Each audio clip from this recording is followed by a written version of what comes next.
welcome to hour 2 of As Goes Wisconsin. Yes, we have the new mom at home, and I believe she's watching the live stream right now. Frances Louise, we learned her name on Friday. Frances Louise arrived afternoon about 1:30, and hopefully, maybe not this week, in the next couple of weeks, Kristen will join us, either live stream or on the phone, and let us know how things are going.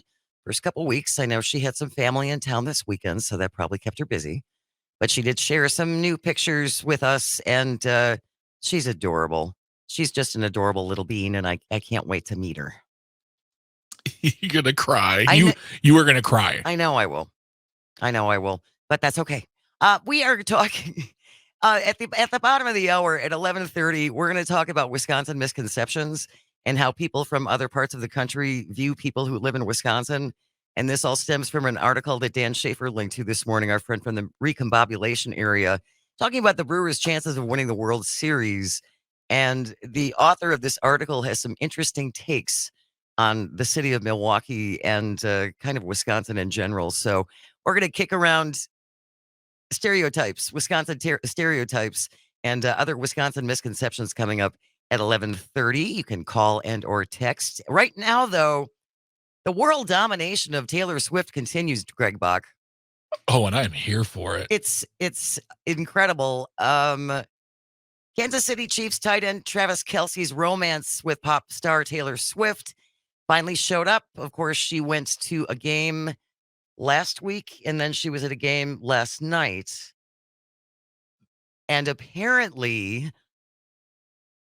everyone found out that she was going to be at the game. Yeah. So the last minute tickets, which usually go for a pretty reasonable price. Of course. The prices jumped up massively just because Tay-Tay was going to be there. Honestly, and this is nothing against the Swift.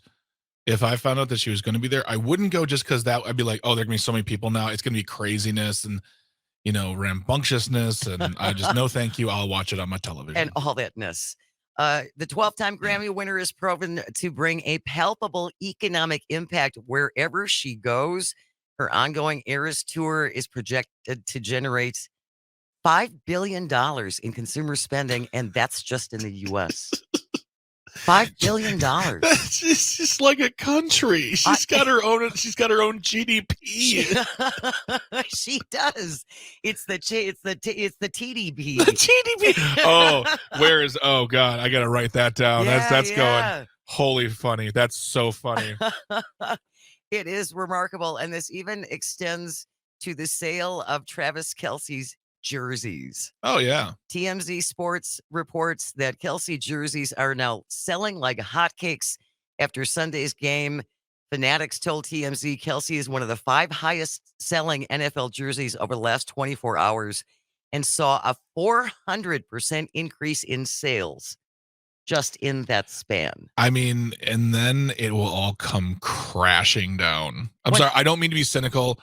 But you mean this isn't going to last forever? You know what? I kind of wanted to. I would love. Wouldn't that be?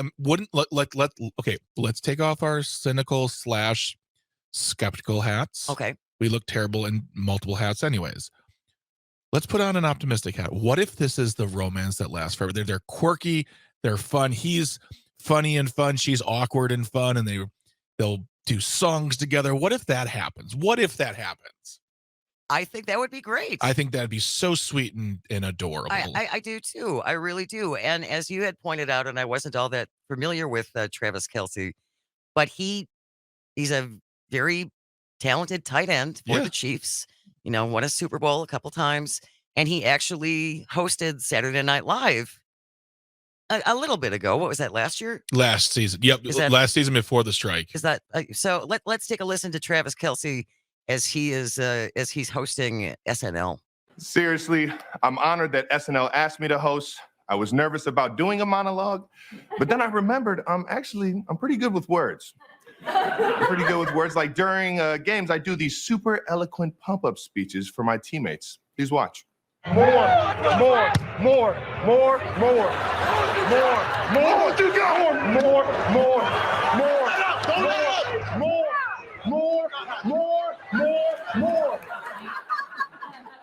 And sometimes I even do it in my Pat Mahomes voice. More. Do it, Cal, do it. Love you, Pat. Probably the coolest thing about this Super Bowl is that my whole family was there.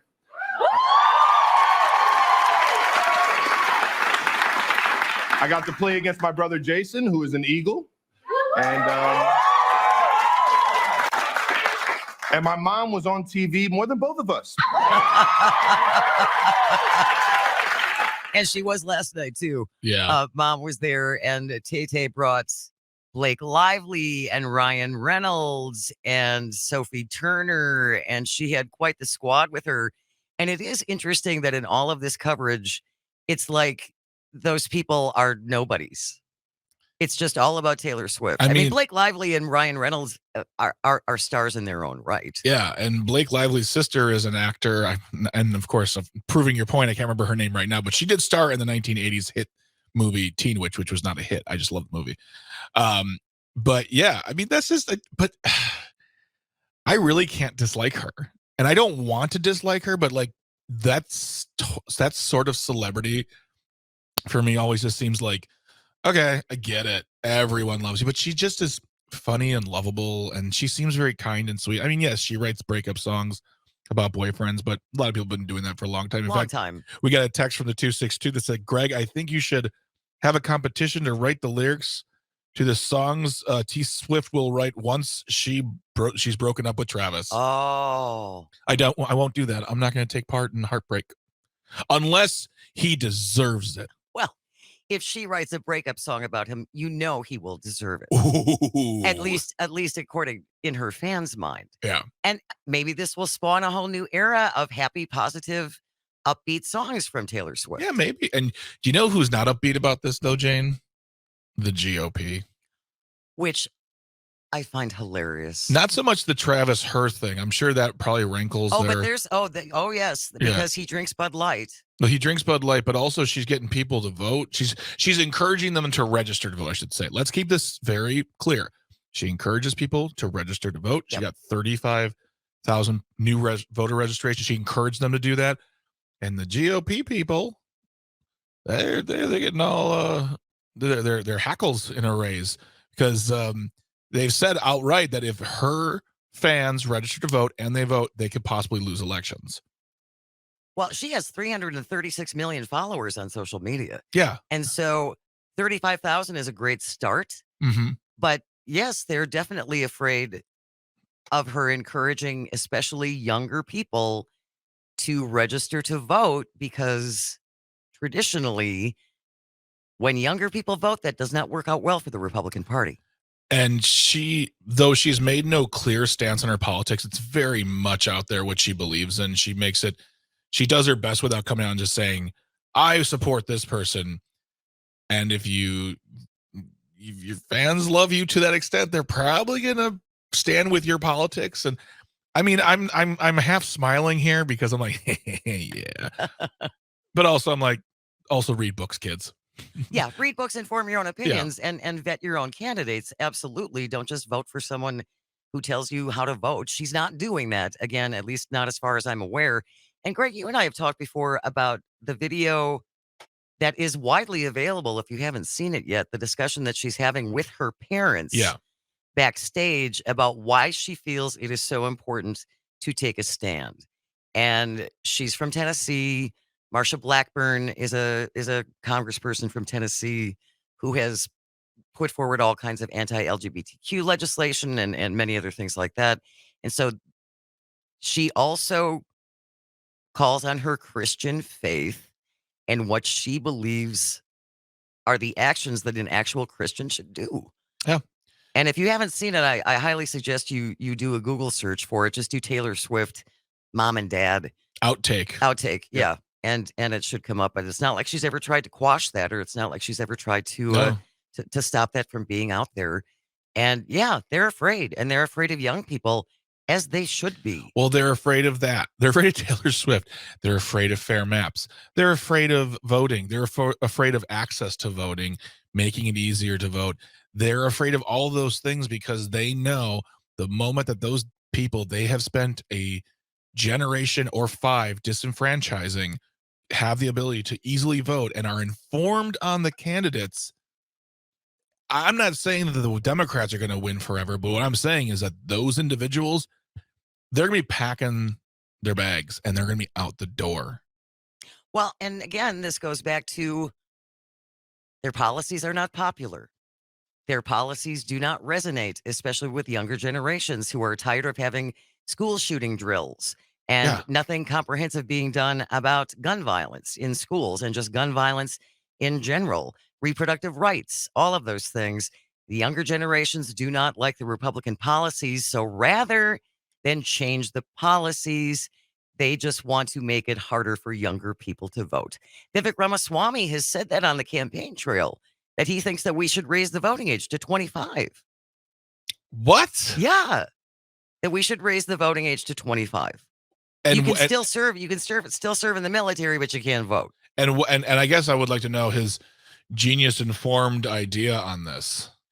I don't know that it is informed opinion on this, and I just think of all of there are young parents. There are people who get married at 18 and 19 years old and have children by 20 or 21. So you're not going to be able to vote until you're 25, but you are responsible enough to start a family. That is so offensive isn't the word I want to use, but that's disgusting. It's disgusting. Well, and short-sighted. I just don't see how they think ultimately this is going to break in their favor. Does he think that, oh, they're 25, they're conservative now? Right. I know how I was so conservative when I was 25. 844-967-2789, 844-96-PARTY. Just curious your thoughts on Tay-Tay, Taylor Swift, Travis Kelce, T-Kelts, and her effect on the global economy. You are listening to As Goes Wisconsin on the Civic Media Radio Network. Welcome back to As Goes Wisconsin. Jane Matner in for Kristen Bry. Greg Bach is on the board, and we are talking about the remarkable impact of Taylor Swift pretty much on world economies and just on life in general. She was at last night's Chiefs game with watching her new boyfriend, apparently Travis Kelce, and ticketing platforms StubHub saw a 175% increase for the Chiefs-Jets game. Now the second highest selling game of the NFL season. The total audience exceeded 24 million, making it the most watched NFL broadcast of the week amid spikes in interest from women aged 12 to 49. And this is the best thing to happen. I mean, this is a great thing to happen to the NFL. Well, I have two things. Like, first of all, I was like, who won? And I looked, it was the Chiefs, but by 3. So that's not much. Right. But also, they're gonna have to have a massive meeting amongst his people and her people for a proper singular explanation of why she's not at the next game. Because I mean, she might have tours, she might have this, like she might have a reason. She can't go to every game. She's gonna have responsibilities and obligations. Right. So the moment she's not at a game, people are going, what's going on? Did they break up already? No. Is it 4th and 10 or 4th and down? I don't know. Can we salvage this with a field goal? Football reference. Oh, but yeah. I like it. 844-967-2789, 844-96-PARTY. The NFL, like many other sports leagues, struggling to make fans out of a younger generation who are significantly less interested in professional sports. It's remarkable the impact that she has had.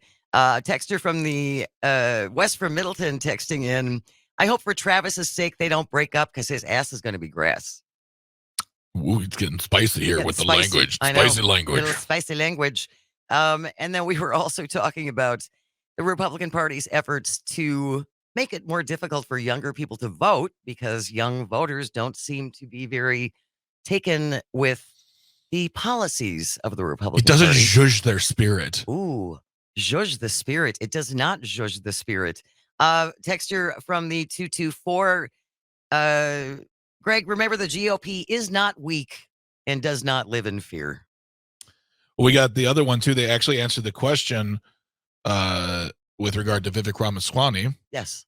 From the 612. He says that those under 25 can vote if they can take and pass a civics test, but those older don't need to prove that they understand civics. Oh, I think we should start with civic tests for members of Congress.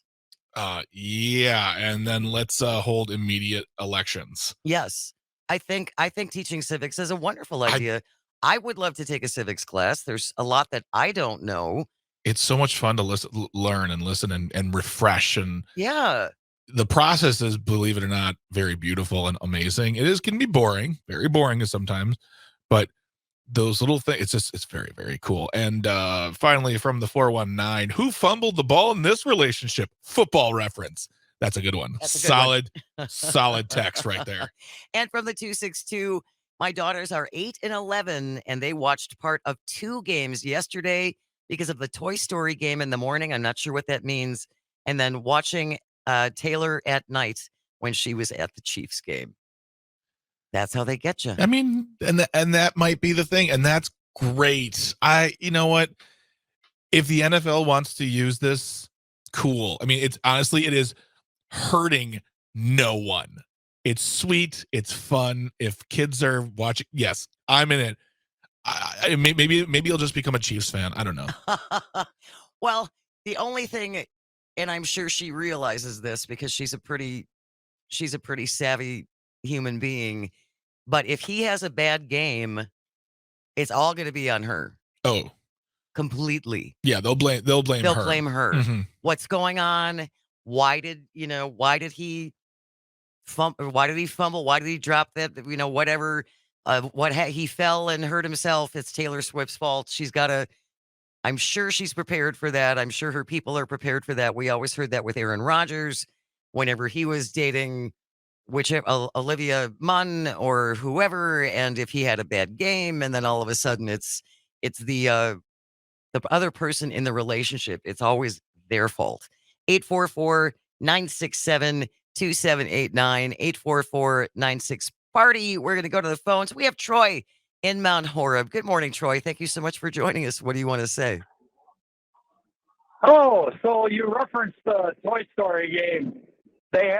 The Disney Plus had the game, the Jacksonville game from what's his name's bedroom.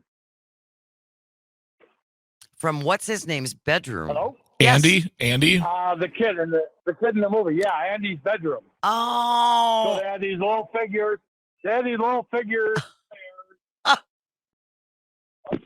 Nope. Troy, we lost you. I think we lost you. Yeah, I'm here. Okay. Go ahead. I'm here. Hello? Go ahead. Yeah, my earbuds just died. So they had the players, little dinky players, and then they had the Army guys were carrying around, like when there was a sack, they'd carry around a sign that had sack on it. That's fun. And different things like that. It was actually quite funny. My kids are all grown, but I still watched it for a half just because I thought it was funny. That's cute. Did you have any daughters? Troy, did you have any daughters? I had 3 girls. You had 3 girls. Okay. But they're all my youngest is a junior in Oshkosh at college. All right. Well, thank you so much for calling, Troy. Really appreciate it. You too can always call and or text at 844-967-2789. We are coming up against the bottom of the hour break. Stay with us. Wisconsin Misconceptions on the other side. You're listening to As Goes Wisconsin on the Civic Media Radio Network. Stomp your feet. Welcome back to As Goes Wisconsin. Jane Matnair in for Kristen Bry. Greg is on the board. And this half hour, we're going to talk about Wisconsin misconceptions and stereotypes that I think we've outgrown. It would just be nice if the rest of the country appreciated that we're not that. And the reason that we're talking about this, there's an article in today's USA Today by Bob Nightingale. And I saw this on Twitter because our friend Dan Schaefer from the recombobulation area posted it. And it sort of jumped out at me a little bit. Here's what he says. They are America's best secret on a baseball diamond. They are a small Midwest town and darn proud of it. There's no Madison Avenue, no Rodeo Drive. The highways are filled with pickups and rusted station wagons. They reside in baseball's smallest market, a population of just 577,000, and only the 38th largest TV market in the country, just behind Greenville, South Carolina. They are the Milwaukee Brewers, Greg Bach. Small town baseball. Thanks, sir. Thanks a lot. Appreciate yous. I just rusted station wagons Is he writing this article in 1991 or 81? I mean, Nobody. When is the last time you even saw a station wagon? I mean, honestly, when he says rusted out station wagon, I'm thinking of like the wood paneled station wagon. Yeah, me too. Everyone who wants a station wagon, everyone who we've upgraded from station wagon to SUVs. So there you go. But like, it's just absolutely ridiculous. Like, he couldn't just say Milwaukee's got a great baseball team. Milwaukee's got great people, really, really great fans. He's got to undercut us with every little, like, as he's trying to build, basically building us up while just to drop us from higher. But it's almost like he thinks this is an affectionate thing. Yeah, isn't it? Aren't they quaint? It's so quaint. It's just a little town. Milwaukee's almost 600,000 people. This is a city. I grew up in Hartford, which when I was growing up had 8,000 people. That was a small town. Yeah, this guy misses the point. So and he's obviously never been here then, and if he has never really taken in anything other than what he thinks to be true. Right. And I was like, thanks for. I mean, he wrote some great. I mean, we'll talk about what he wrote regarding the Brewers. The Brewers. But just that intro is awful. I know. It just makes you go, what? And again, it's a very complimentary article. You know, the Brewers have the best starting rotation of any postseason team with Corbin Burns, Brandon Woodruff, Freddie Peralta, and Wade Miley. They may have the best closer of any postseason team and all-star Devin Williams, one of the greatest managers in the game, and Craig Counsell. And let's face it, the Brewers are fun to root for. We recognize we're the smallest market in the league. It can be daunting when you head into the postseason, according to Brewers GM Matt Arnold, but anything can happen in a short season. And they're really, I mean, they're the most disrespected team in our state too. Like, do you think so? Absolutely. No one cares about the Brewers right now, except for Brewers fans. Because and you are one. Because everyone's talking about the Packers. Everyone's talking about the Bucks. The Badgers are still playing. We are a distant 4th or 5th on people's list of sports. And like, there should be a parade. We won the division again. I know. They had a rally for a guy moving into town coming to a team. Yeah. And we won the division, and it's hardly a blip. A fat in the wind. John from Menominee Falls texted and he says, was he watching that 70s show when he wrote that article? Sick burn, John. That was a good one, John. That was very, very good. Yeah, I mean, we are an amazing team, and I thank the gentleman who wrote this. What was his name again? It is a Nightingale, Mr. Bob Nightingale. Bob Nightingale. I mean, the praise on the team and the facts on the team are great, but man, you really you need to come visit. Come visit. I'll take you around. We'll look at all the big highfalutin things we have here in Milwaukee. We got running water and cars out even on the road anymore. And we have books. We have books that you can put your children on when you feed them. What? I don't know. I was going somewhere. I tried. But yeah. There are so many stereotypes of Wisconsin, of Wisconsinites in Wisconsin. And there is usually a little truth to a stereotype. Absolutely. Right? Yeah. There's a kernel there. Yes. But again, the flavor of this article is, we're all pickup driving, rusted out station wagon driving, small town folks, and aren't we adorable? Yeah, we do. Honestly, I just read. So you guys, we had Corey Ryan Forrester on the show earlier this year to talk about. Who's so his video. Funny. He's so funny. He and his comedy partner Trey Crowder just wrote another book. I want to get them back on the show to talk about it. It's a travel log book, right?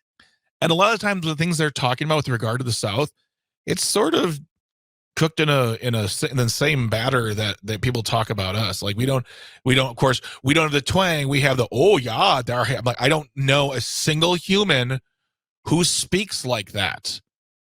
Not in this area, at least. Like there are places up north. Yes, they have a little more of it. Actually, I do know someone, but she lives in northern Minnesota. Right. So We yeah. do have an accent, that's for sure.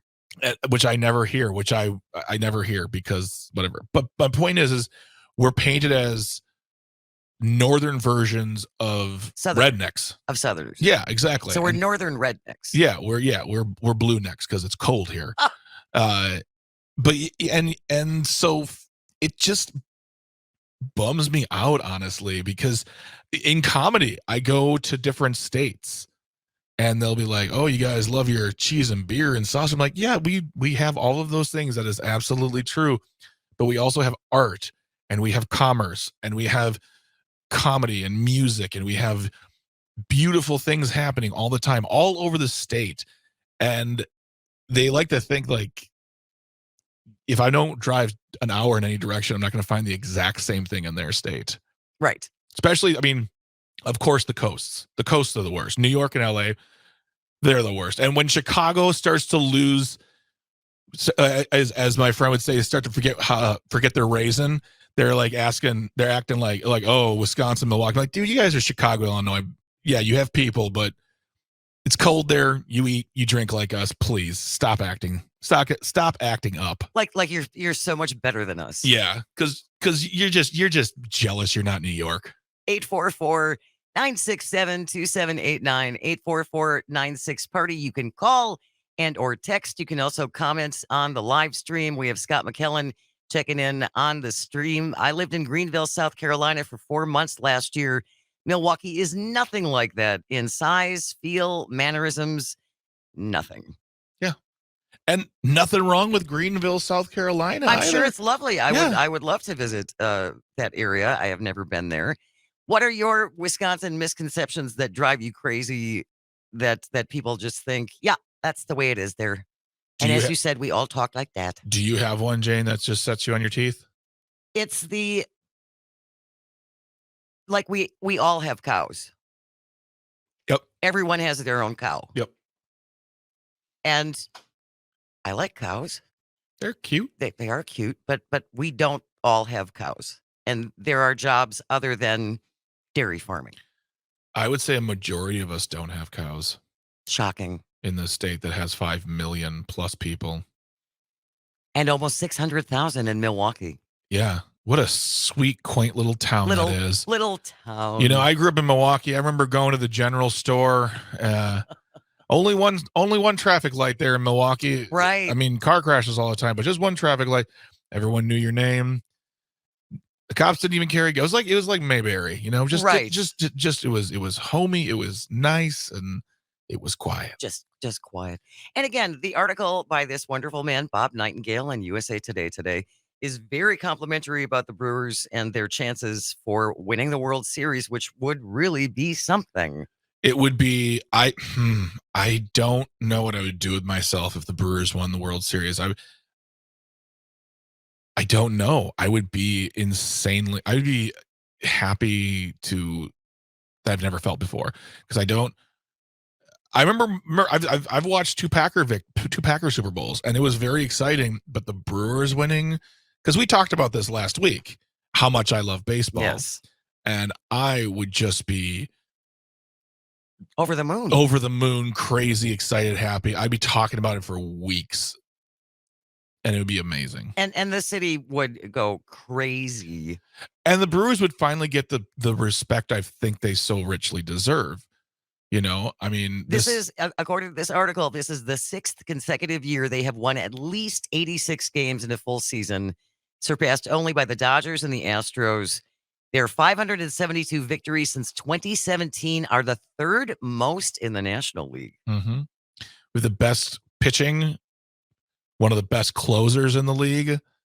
I mean, and our bats came alive in late August, September. I mean, we were doing so well. We did so well. Yeah. And we ended at a high note. We won we didn't sweep, but we won the Cubs series this past weekend. Right. And it just felt good. It felt really, really good. And though I would rather be in the first round than the wild card, because it gives us some time to rest and it just kind of shows everybody what we're doing. Gotta bring it to Arizona. For sure. Gotta bring it to Arizona. We gotta be strong. We gotta be consistent. And I'm so excited to talk about baseball this week. Brewers owner Mark Attanasio, a day after watching his wife doused in champagne and beer at the Brewers clinching party, said there's definitely, excuse me, a sweetness to this. I think we benefit at being a small market team. People wake up on Labor Day and say, hey, oh, the Brewers have a baseball team. But we always believed in ourselves here. Yeah. Yeah, that's the weird thing is it's a mix between the people who, once the Packers start, they drop off, and the people who say things like, I just start watching around like late summer, around the playoffs. Like, how it's just always good. Even when they lose, even when it's boring, it's good. Come on, people, let's watch some baseball. Oh, get excited. All right, 844-967-2789, 844-96-PARTY. You can call, you can text, you can comment on the live stream. Karina from Milwaukee is joining us. Good morning, Karina. What do you think about the Brew Crew and Wisconsin misconceptions? Well, you know what?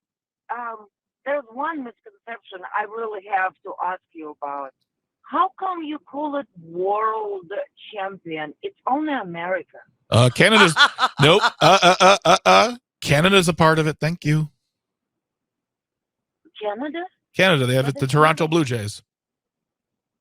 Right, but it's not a world. I know. It goes back to the It could be international. It could be international, but it's not a world. It would be more like North America, right, Karina? Right. It's kind of like it's not same thing with the basketball. They're like, we are world winners, or football, we are world winners. Well, basketball also going to the nationals, but football doesn't to international games. And it's I think it's a little bit delusional to call yourself a world champion when you are not a world contest. Well, it goes back. Karina, it goes back to tradition and when they tried to overblow the sport, and it's, yeah. I mean, you're not wrong, but it's also like it's not something we're going to change anytime soon. Actually, it will never change, Karina. Even though, again, you make a good point. You know, they play baseball in Japan. They do play baseball in other parts of the world. But you're right. It's not necessarily a world champion. But trust me, that isn't going to change probably ever. Thank you for calling. Okay, well, thank you. Have a great day. 844-967-2789. We're going to talk about comedy coming up next. The Milwaukee Comedy Festival is underway. All the details will be coming up right after this break. You're listening to As Goes Wisconsin. We are on the Civic Media Radio Network.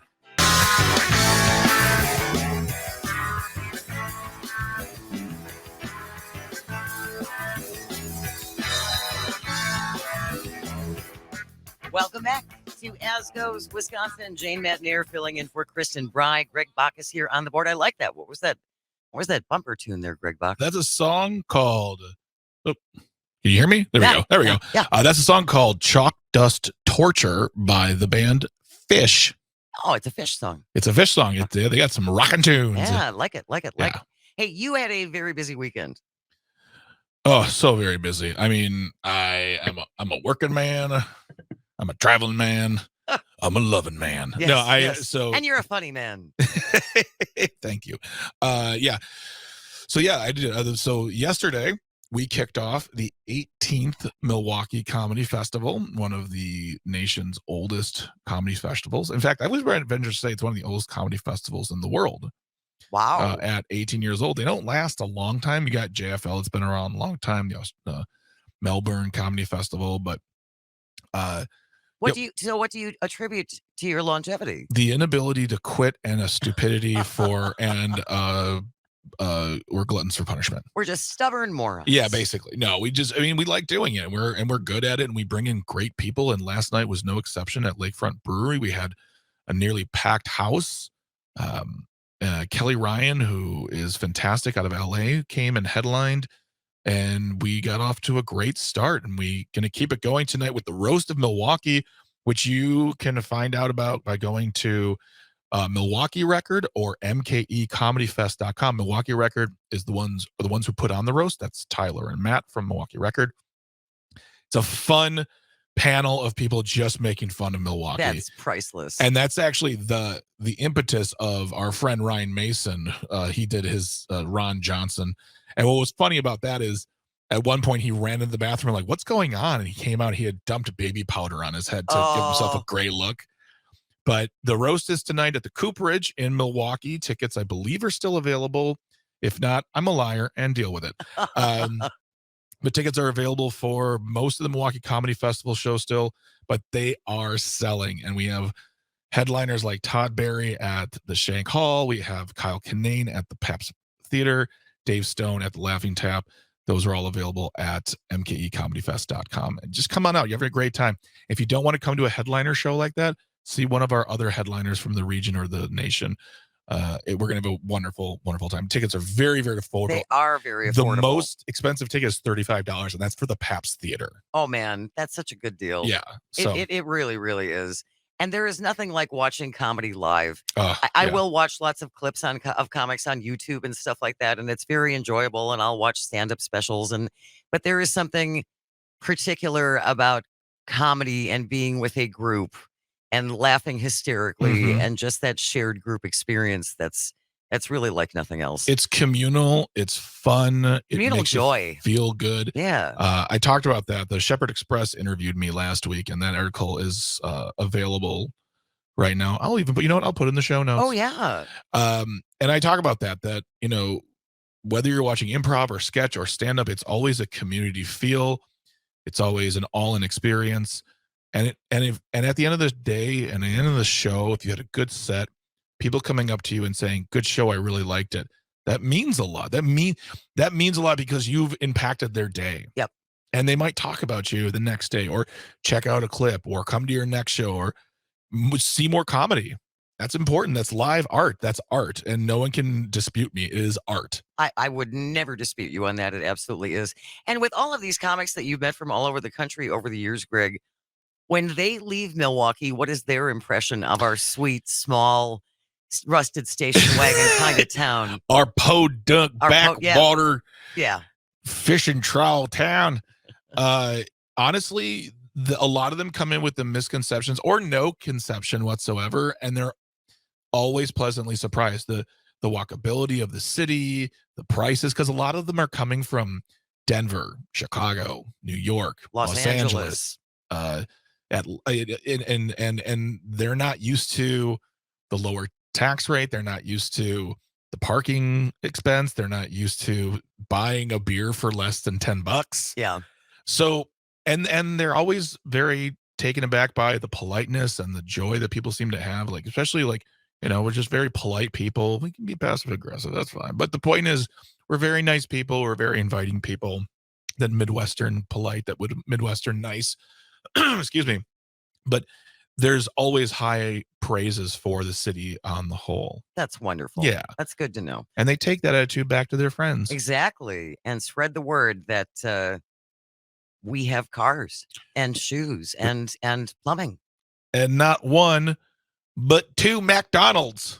There are at least 2. Yes, at least 2 McDonald's. Well, we are coming up to the end of the show. I know. Jane. You're going to get the news at noon, followed by Town Call with William Walters. So make sure you stick around for that. And then at 1 o'clock, it's the Todd Alba Show from 1 until 3, followed by Matt Flynn. And then, of course, the Devil's Advocates from 4 to 6. Speaking of those Devils, we'll get half the Devils. Dominic Salvia will be here as my co-host tomorrow, starting at 10 a.m. Dan Schaefer, author of The Recombobulation Area, will be here as we recombobulate the news from 10:30 until 11. And then October is Domestic Violence Awareness Month, Greg, and Carmen Petrie from the Sojourner Family Peace Center will be here in studio to talk about continuing efforts to bring an end to family violence. We had her on last year, right? Yes, we did. That was, for me personally, it was a wonderful interview to watch, to listen to. I love the work Sojourner House does. Yes. And it's so important. They become a part of, my life. Like they are in my head now. And I think about them when, donations and wanting to help, or someone says, where do we donate to? I have a place, like this place. Yes. Carmen Petrie's been there a long time. She's a very, very dedicated human being and a wonderful, wonderful person. And I will be bold and say that I'm going to call her my friend because I know. She may dispute that tomorrow when she gets here, but she's too polite. She's too Wisconsin polite. She would never say that. What did you call me? No, how dare you say we're friends? No, Carmen Petrie will be here in the second hour tomorrow to talk about what we can all do and what needs to be done to help bring a stop to family violence and domestic violence in general. Thank you so much for joining us this morning. Thank you for calling. Thank you for texting. You can always shoot us an email at asgoswisconsin@civicmedia.us and join us again tomorrow morning starting at 10 o'clock. Have a great day. Enjoy this beautiful weather. It's not going to last.